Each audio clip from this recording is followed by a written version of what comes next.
আজকে কি হচ্ছে? আজকে মাছের মাথা দিয়ে মুড়ি ঘন্ট। সাবাস, আমার ফেভারিট আছে। ফেভারিট, হ্যাঁ। এই দেখো ছোট ছোট ডুমো ডুমো করে আলু কেটেছি, হ্যাঁ। আদা, লঙ্কা, অল্প করে রসুন, পেঁয়াজ, এগুলো এই যে আদা রসুন আর কাঁচা লঙ্কা আর জিরে দিয়ে পেস্ট করে নেব। মাছের মাথাটা ভেজে নিয়েছি। কি মাছ এটা? এটা রুই মাছের মাথা।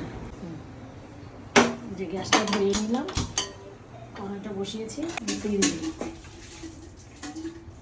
সর্ষের তেল কড়াইতে।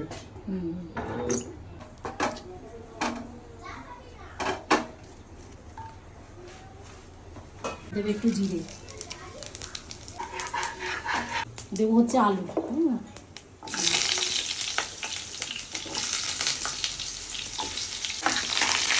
আলাদা করে চালটা একটু ভেজে নেবো। আচ্ছা, হ্যাঁ, কি চাল এটা? এটা গোবিন্দভোগ চাল।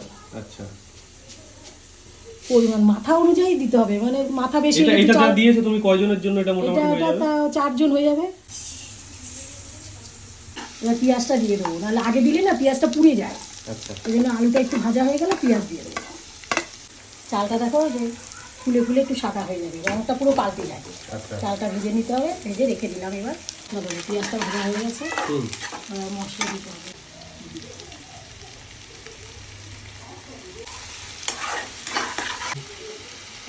পরিমাণ মতো নুন, দিয়ে দেবো গরম মশলা। হ্যাঁ। গরম মশলাটা আগে দিলে কী হয়, মানে একটা গন্ধ থাকে না, সেই গন্ধটা পাওয়া যায় না, ভালো লাগে। আমরা তো গরম মশলার গন্ধটা সহ্য করতে পারি না, ওই জন্য আগেই কষানোর সময় দিয়ে দিই। এবার মাছের মাথাটা দিয়ে দেবো। মাছের মাথাটা ভেঙে নিতে হয় না? ভেঙে এসে পরে দেবো। আচ্ছা আচ্ছা, এমনি আগে দিয়ে দিলে না গুঁড়ো গুঁড়ো হয়ে যাবে। ওকে। যে রাখা চালটা দিয়ে দেবো। দেবার দেবে একটু মিষ্টি, হ্যাঁ, যে যেরকম মিষ্টি খায় স্বাদ অনুযায়ী একটু মিষ্টি দেবে, ব্যাস। এবার আন্দাজ মতো জল দিয়ে দিতে হবে।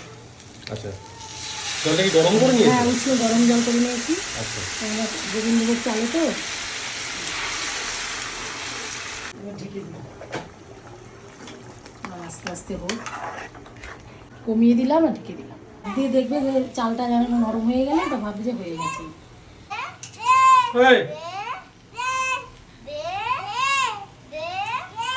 দেখেছেন অবস্থা দেখেছে? জানলাবি হচ্ছে আমার সাথে কথা। এবার ঘি দিয়ে নামিয়ে ফেলবো। হয়ে গেছে? হ্যাঁ, ও, একদম ready। দেখো, হয়ে গেছো? ব্যাপার, খাওয়া আজকে দুপুরবেলা জমিয়ে। তাহলে রেডি? হ্যাঁ, রেডি হয়ে গেছে। দেখো তোমরা বাড়িতে চেষ্টা করো, খুব ভালো লাগবে। যারা মাছ খাও না, এই মাছের মাথা দিয়ে মুড়ি ঘন্ট করে খাবে, খুব ভালো লাগবে। আর তোমরা বাড়িতে সবাই চেষ্টা করবে আর আমাকে জানাবে কেমন লাগলো। আর ভিডিওটি লাইক কমেন্ট শেয়ার আর সাবস্ক্রাইব করতে ভুলো না।